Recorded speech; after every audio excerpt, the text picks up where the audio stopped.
Chapter 18. Lost in Delaware.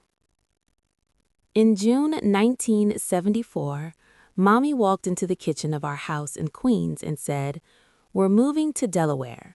Pack up the house." She had 5 kids at home and 7 who were away at college. Some were in graduate school, some in medical school. All had scholarships or loans and were barely making it themselves and thus could not help her financially. Our house had fallen into tremendous disrepair, and Mommy couldn't keep up with it any longer. We packed up the house for weeks. I was ready to move. If we stayed in New York, it was almost certain I'd have to do an extra year of high school to finish. Plus, I kept running into my old friends who were getting into bigger and bigger trouble. I needed to see some new faces, a fresh start.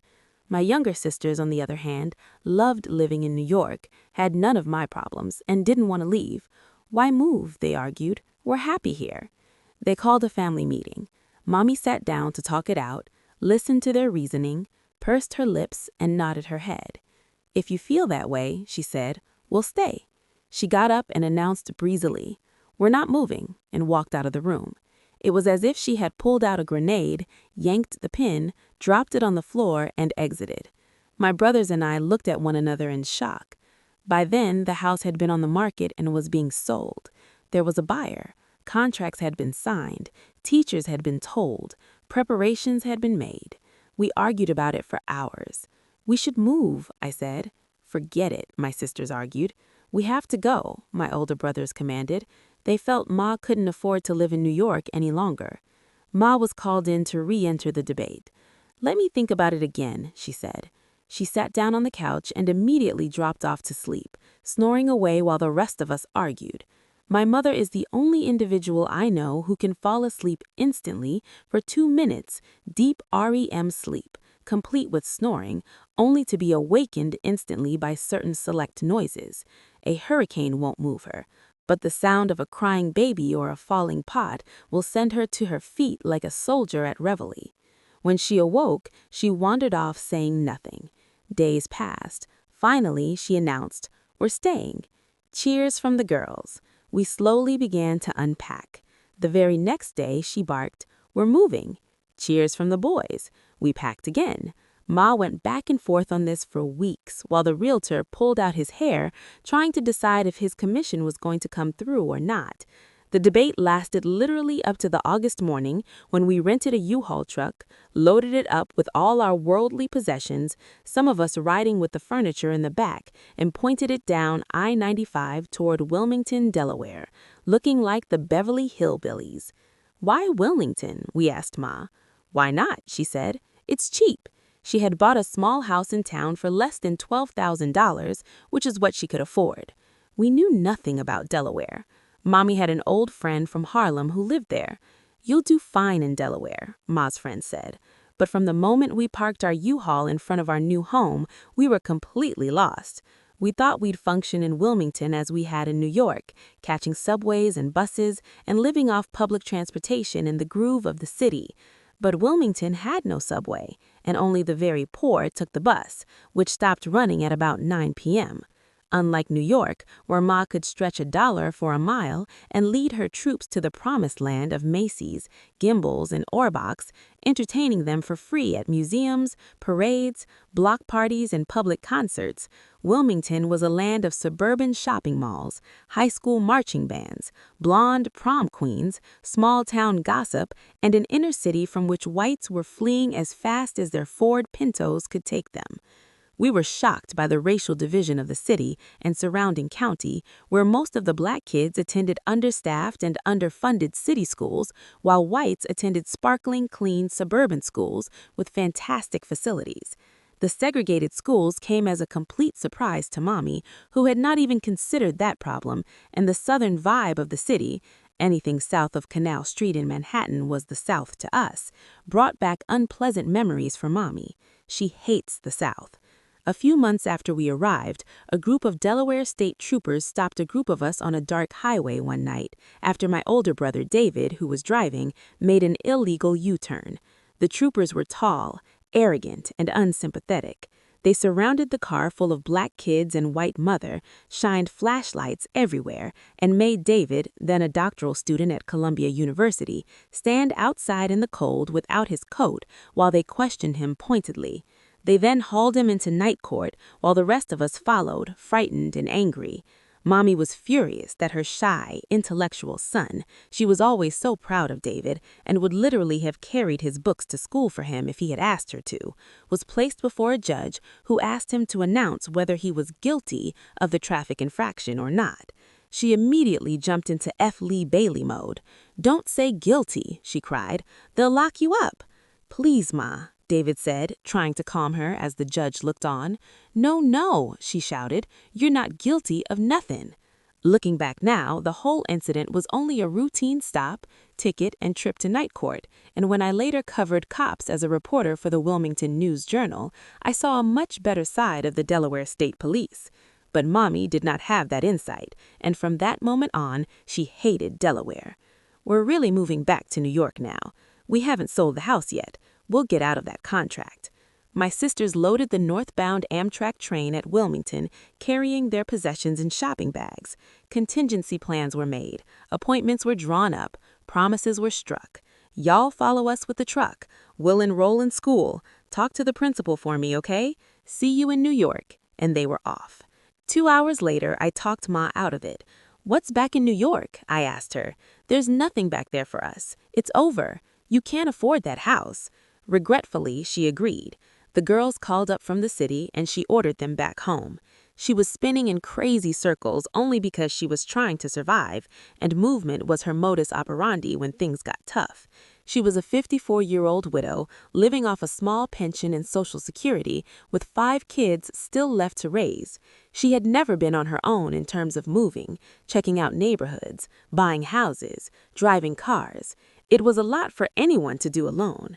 Her job for 2 marriages, the first for 16 years, the second for 14, had been mothering her children. But now she had to run a family, and she was learning late. She also was drained emotionally and felt tremendous guilt about moving us out of New York. She often sat at the kitchen table in the evening, brooding, "What have I done? What was I thinking?" staring off into space, holding a cup of cold, untouched coffee. Prayer turned her around. That and the public school system, which forced her hand. When she saw the tattered books we brought home from school, she rose up like the mommy of old. "You'll be a nothing with this kind of education." She bought an old, used Toyota for $900, took a driving course, and despite the fact that the driving instructor was a dirty old man who, in her words, got fresh with his hands, got her driver's license within 2 weeks. She opened up the phone book, ran her finger down the list of private and Catholic schools, called the schools, found out which ones had scholarships, and drove me up to one. The headmaster interviewed me for 4 hours. He gave me a writing test, a geography test, then laid a bunch of math on me which stumped me. If I hadn't missed so much school the previous 2 years, I might have smoked those tests, but I barely passed the 11th grade and was lucky to be a senior. The man wasn't sympathetic. He said because I'd be entering his school as a senior, I might not be able to adjust. The school turned me down. I went to the all-black Pierre DuPont High School with my sisters Kathy and Judy and liked it fine. The kids called me New York like folks did in Louisville, but now I kept away from the hangout crowd and dealt with my music, focusing on tenor sax and trombone, which I picked up in order to play in the marching band. The change was good for me, and I gave up weed and drinking for the discipline of music with the help of the school's outstanding music teacher, a black man named C. Lawler Rogers. Overall, the schoolwork in Delaware was 10 times easier than the work in New York, and I was selected to travel to Europe with the American Youth Jazz Band, which was organized by a very kind white music teacher from Newcastle County named Hal Schiff. The American Youth Jazz Band trip to Europe wasn't free. You had to pay for it, which I could not. My trip was paid for by a well-to-do couple from nearby Chadds Ford, Pennsylvania, named David H. and Ann Fox Dawson, who had donated a good part of their lives and resources to inner-city kids for many years. Mr. Dawson was a tall, trim, gray-haired man who was senior vice president at the DuPont Company, and he and his wife were the band's main sponsors, giving scholarships to needy musicians. In exchange, you had to work on their estate on weekends and during the summer. Space of a year, I went from getting high on a street corner in Louisville to butlering parties for old money blue bloods in cheeky Chad's Ford. I combed my afro down, dressed in a suit and bow tie that Mrs. Dawson loaned me, and carried trays of hors d'oeuvres around. Me and Pearl, the black woman who had done Mrs. Dawson's cooking and housework for years. Pearl lived in Wilmington like I did, and one day I pulled her aside and asked her, "Why do you work for these white folks?" She looked at me like I was crazy. She and Mrs. Dawson were quite close. She said, "You out here too, ain't you?" And that shut me up. At the Dawson affairs, I quietly served chuckling white folks, the president of DuPont's and the governor of Delaware, among others. These people were nothing like me or my mother or anyone else in my family, but I had no anger toward them. My anger at the world had been replaced by burning ambition. I didn't want to be like them, standing around sipping wine and showing proper manners and acting happy when they weren't. I'm similar to my mother in that way. But these people had done nothing to me. I could see they were willing to help the band, and indirectly me, because I was dying to go to Europe, so I was grateful to them. My expectations of them went no farther than that. I was the clumsiest, worst party butler Mrs. Dawson ever had, and to her everlasting credit, she did not fire me right away. I wrinkled people's coats as I collected them, crushed their hats, spilled drinks, and dropped hors d'oeuvres everywhere. Mrs. Dawson was constantly saying, "James, carry the tray this way. No, this way. Now put it over here. Now straighten the tie. Put the towel on the arm like this. Hold the tray up, up. Oh my." Crash. Down went the tray. I liked Mrs. Dawson, despite the fact that I often made her cross. She was a demanding, witty, spry woman who was the first white person I ever had an ongoing dialogue with about music and literature, which she enjoyed greatly. She turned me on to classical composers and literary writers whom I had never heard of, tried to correct what she considered to be my poor speech and manners, which I did not like at all, and often made me sit with her and read poetry, the words of which later in life would suddenly pop into my memory out of nowhere, as if someone had planted them there, which she in fact had. James James, Morrison Morrison, Weatherby George Dupree, took great care of his mother, though he was only 3. Catering her parties wasn't my only job. I wasn't a total house negro, so to speak. Most of my work was in the field. The estate was a huge piece of land, acres, encompassing a horse barn, a large vegetable garden, and a pool, tended by a young white caretaker named Harry. We cut grass, trimmed trees, cleaned the barn, ran a jerry tractor, and kept busy all day. Harry was a hillbilly and a smart dude who liked to hunt deer, and he kept a supply of beer and a long shotgun behind the seat of his pickup truck specifically for that purpose. I liked Harry and kept him laughing all day. He marveled at how I got out of doing all the dirty work Mrs. Dawson wanted me to do. "James, you're a lazy guy," he told me one afternoon, "and if you don't tighten up, Mrs. D will find you out." I paid him no mind, but not long afterward his prophecy came true. I had to get up at 5 a.m. to catch a bus from Mrs. Dawson from Wilmington, and was often exhausted when I got there. One hot afternoon, Mr. Dawson caught me sleeping in the strawberry patch that I was supposed to be weeding and told Mrs. Dawson about it. She got angry and fired me on the spot. "How can you fire me?" I said. "I've got to go to Europe." "I'm sending you to Europe," she said, "but you're fired anyway. You, boy, have to learn to work." Well, when she said I was going to Europe, I hugged her. I did mind her calling me boy, but I didn't mind her firing me. She had done me a favor.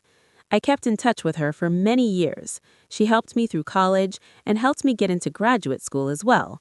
She didn't pay my way, but if I had an emergency, she would help. One morning, a couple of years later, when I was at Oberlin College, I went to my mailbox and found a letter from her telling me that her husband had died suddenly of cancer. Later that day, I was standing on the street with a group of black students, and one of them said, "Forget these whiteys. They're all rich. They got no problems." And I said, "Yeah, man, I hear ya. while inside my pocket was the folded letter holding the heartbroken words of an old white lady who had always gone out of her way to help me, and many others like me. It hurt me a little bit to stand there and lie. Sometimes it seemed like the truth was a bandy-legged soul who dashed from one side of the world to the other, and I could never find him. By the time I began my senior year in high school, I knew I wanted to go to college and be a musician of some kind. I couldn't see myself hanging around Wilmington, working at a 7-Eleven, gigging in a pop band that played the VFW and other seedy country joints, which is what I was doing. I did have an urge to stay out of school and study saxophone and jazz composition like the old-timers I admired, Bird, Coltrane, Clifford Brown, but I was afraid I might never get out of Delaware. Ma wanted me out of Delaware too, but she had no escape. She was the unhappiest I had ever seen her. It was like her legs were cut out underneath her. The day before Thanksgiving in 1974, her old Toyota broke down and she had no money to fix it, which meant we had to take a bus to some godforsaken distant supermarket to find a turkey we could afford. We found the bird, but when we got on the bus to go home, the paper bag holding the frozen turkey burst. It fell out of the bag and rolled all the way down the aisle to the front of the bus where the driver grabbed it. The passengers and driver laughed, but to Ma, this episode epitomized her entire experience in Delaware. That darned turkey rolling down the darned aisle in front of all those darned people. She had few friends there. The black folks found her to be awkward. The white folks bored her, but there was no quick and easy escape. College was my way out. My eldest brother's wife, Becky, had gone to Oberlin College in Ohio, and she told me I should apply because they had a great liberal arts school, a conservatory of music, and most of all, scholarship money. My high school grades were sour, my SATs low, but my musical and writing abilities were strong, and I had good recommendations. To my utter amazement, the school accepted me. Mommy was completely happy when I told her the news. She hugged me and beamed, put the acceptance letter in her shoebox under her bed, and bragged to anyone she saw, in the supermarkets, at the library, "My son's going to Oberlin. You never heard of Oberlin? Oh, let me tell you." I was the 8th straight child she sent to college. The 7 before me all graduated, and most went on for higher degrees. On a cloudy, rainy day in September 1975, I packed everything I owned into an old green duffel bag, and Ma drove me to the Greyhound bus station. As usual, she was broke, dumping single-dollar bills, change, pennies on the counter to pay for the one-way ticket to Ohio. As I stepped on the bus, she squeezed a bunch of bills and change into my hand. "It's all I have," she said. I counted it. $14. "Thanks, Ma." I kissed her and got on the bus quickly to hide my own tears. I felt like I was abandoning her. She hated Delaware, and I had talked her into staying there, and now I was leaving. Yet she wanted me to go. As I sat on the bus and looked for her through the window, it occurred to me that since I was a little boy, she had always wanted me to go. She was always sending me off on a bus someplace, to elementary school, to camp, to relatives in Kentucky, to college. She pushed me away from her, just as she'd pushed my elder siblings away when we lived in New York, literally shoving them out the front door when they left for college. She would not hear of it when they applied to schools that were near home. "If you stay here, you'll fool around," she'd say. "Go away and learn to live on your own." Yet she'd wipe her eyes with the back of her hand and watch silently through the living room window as they smiled and waved goodbye from the sidewalk, straining under the weight of that same cheap duffel bag that now lay in the belly of the Greyhound bus holding my things.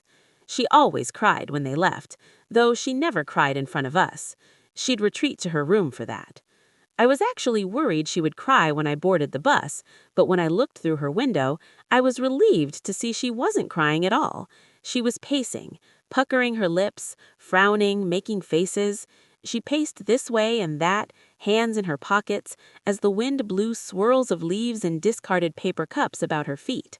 She was wearing a brown raincoat and a scarf over her head, a lone white woman marching back and forth on a dim street in front of the dilapidated bus station in Wilmington, Delaware, beneath a rumbling Amtrak train trestle and a cloudy sky.